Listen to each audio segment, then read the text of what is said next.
Good morning, everybody, and welcome back to another video from the Mathnasium. This is going to be a quick one on how to use the pattern tool in Onshape. Boy, I'm excited. Let's go ahead and jump right in. I'm going to click on the top plane. Let's create a sketch.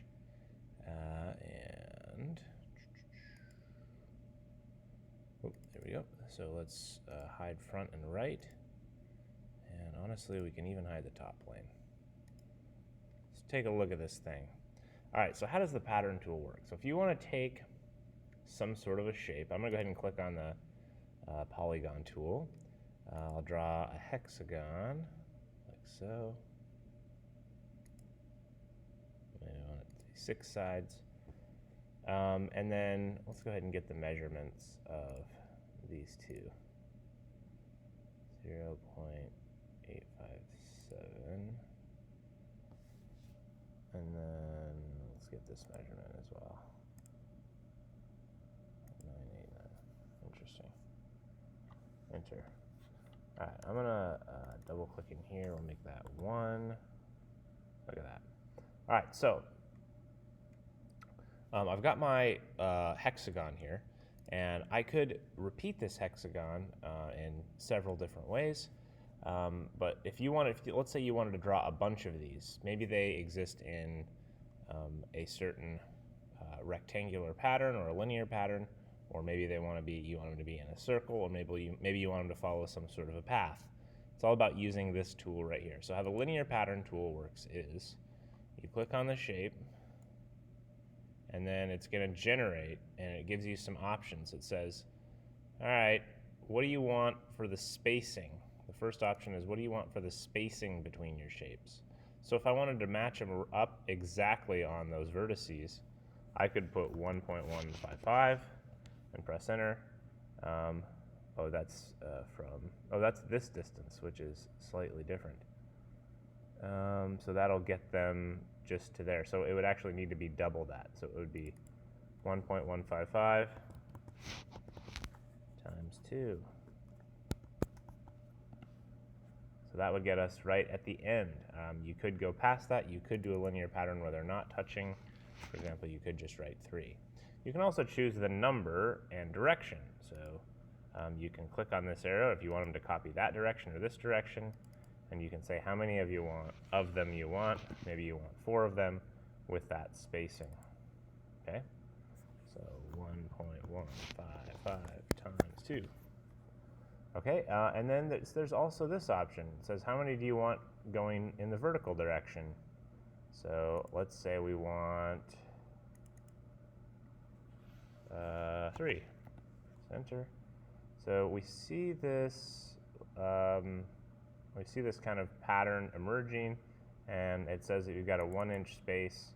We're going to change that to 2 inches so that they match up at the end point exactly. So you can create this kind of really cool pattern here, and then you click when you're done, and it will create those shapes for you. And so rather than having to draw this hexagon over and over and over and over again, you can use the linear pattern tool, which I think is pretty cool. All right, there's also the circular pattern tool, which is right here.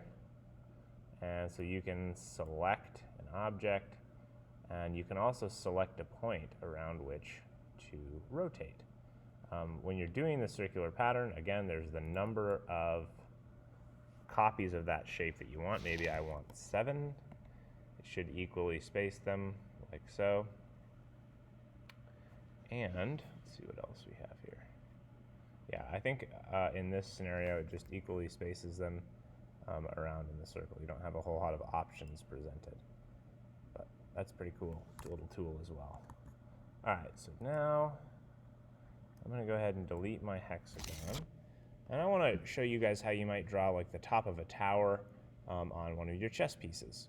So if you wanted to do that, I'm just going to go ahead and grab a circular tool. We'll go out maybe like that, and then I'll do another one that's a little bit smaller, like this.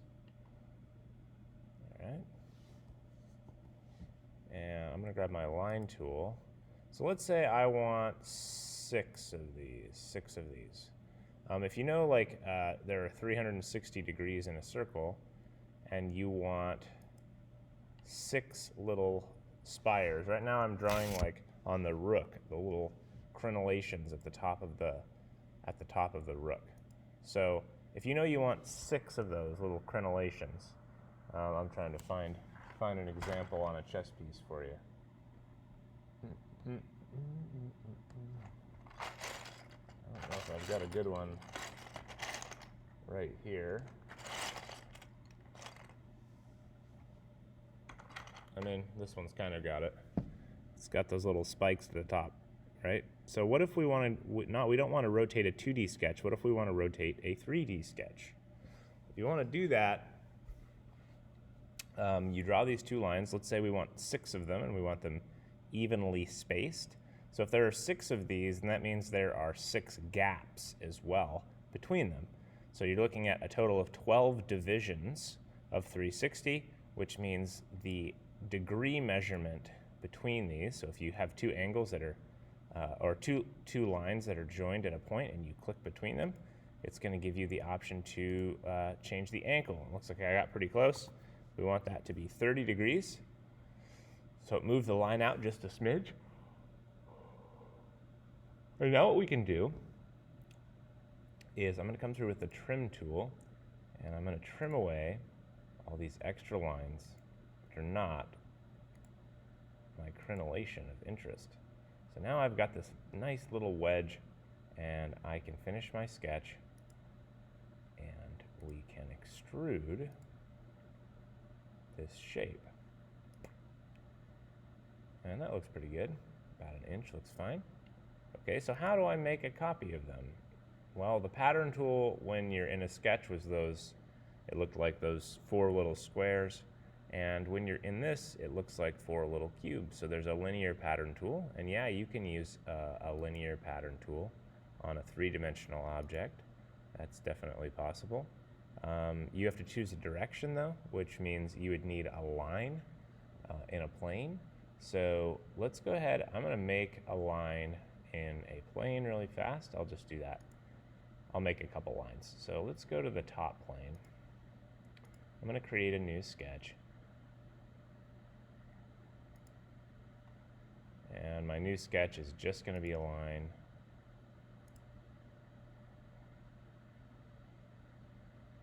Like that.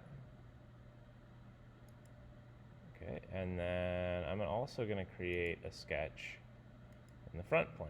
The reason I'm creating one in the front plane is because I'm going to be using this one as well. So let's go in here, let's create a sketch in our front plane. I'm using these lines for direction for my pattern tools. Okay, and I'm going to draw a vertical line like so. And press OK. So I've got these 2 lines that I've drawn. They're in different planes. I can use them with that pattern tool. The pattern tool says add entity you'd like to copy, choose a direction. You can copy this way. You could say how far apart you want them. You could say the number of copies that you want, instance count, 7. Right? We could make a whole bunch of them if we wanted to. So you could do a linear pattern selecting that line. You could also make them go up this direction, right? If you wanted to, and you could space them apart. Linear pattern is not the one I'm interested in for the top of the tower though. You click the little drop down menu, and let's do a circular pattern. So maybe this is the entity we want to copy, the axis of the pattern. We want it to rotate around here. And then we can say how many of these that we want. Okay, we really want that one going through the origin because that's what these angles are headed towards, right? These lines connect out to here, so we really want it traveling through that origin. How many of these do we want? 6? All right, so yeah, you can say how many you want. Looks like we got 6 things and 6 gaps. You can make it larger if you want. Right? You could make 9, but then the gaps are going to get a little bit smaller. Okay, so just do whatever you so choose. If you want to use a circular pattern, the tricky part here is knowing that you have to draw a sketch, you know, through the center that you're spinning around. You need, almost like it's a top, you need the thing that you're going to twist on that top in order to get it to spin around. So there we go. And we've got this really cool, pretty exciting looking top to a tower potentially. All right, that's it for this video. Thanks for watching.